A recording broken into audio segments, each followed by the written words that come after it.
Ms Davidson. To ask the First Minister when she'll next meet the Prime Minister. First Minister.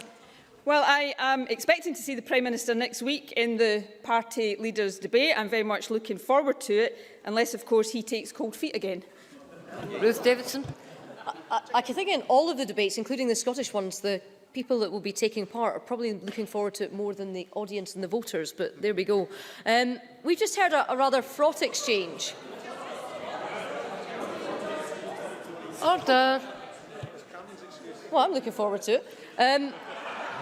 We've just heard an interesting exchange, and yet the First Minister is still no closer to admitting how much full fiscal autonomy would cost Scotland.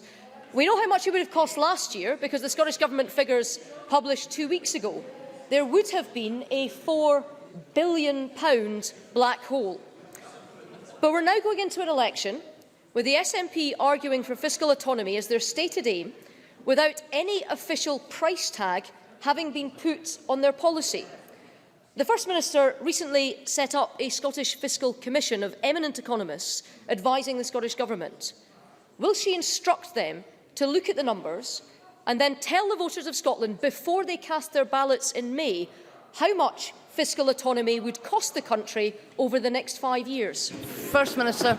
Well, of course, John Swinney has just published today the consultation to put the Fiscal Commission on a statutory basis, because we want to make sure that as we move forward and hopefully take more responsibility in this Parliament, we've got the best advice available to us. But in terms of the choice that people have to make, it is a very clear choice, because we know what happens over the next Parliament if we continue to allow Westminster to run our finances. There is an additional £12 billion of cuts coming to Scotland. Now, if we can take more control over our own finances and over our own fiscal decisions, I do not stand here and pretend that solves all of our issues overnight, but it puts into our hands the ability to grow our economy and to grow our revenues faster. As I said to Kezia Dugdale both last week and today, our onshore revenues as a country are projected by 2019-20 to be £15 billion higher than they are today, and that's before we have additional powers to grow our economy faster. So, the dividing line between those of us on these benches and, it seems, all of the Westminster parties is clear. They want us to be at the mercy of Westminster cuts, unable to do anything about it, unable to defend ourselves. I don't. I want us to be able to defend ourselves against Westminster cuts by having more power in our own hands. Ruth Davidson. Ms Davidson. Presiding Officer, I just asked the First Minister a serious question. I'm disappointed that she chose to dodge it in the manner in which she did.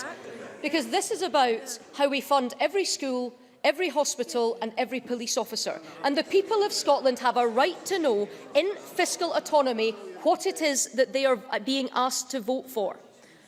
So we have the not First Minister, not in the chamber, swanning around the television studios of London, telling anyone who listen how he'll be running the whole of the UK, making statements over tax, statements over welfare, over defence and over spending, and yet the current First Minister, standing here, is unable even to say how she would fund Scotland's public services.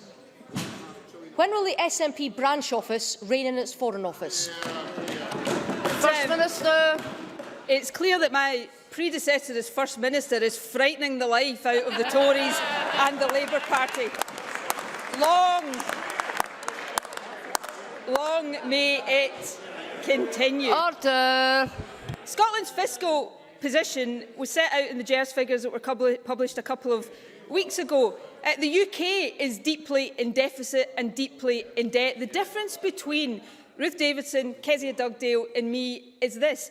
I don't think we should simply sit back and accept the inevitability of continued deficits and continued austerity cuts.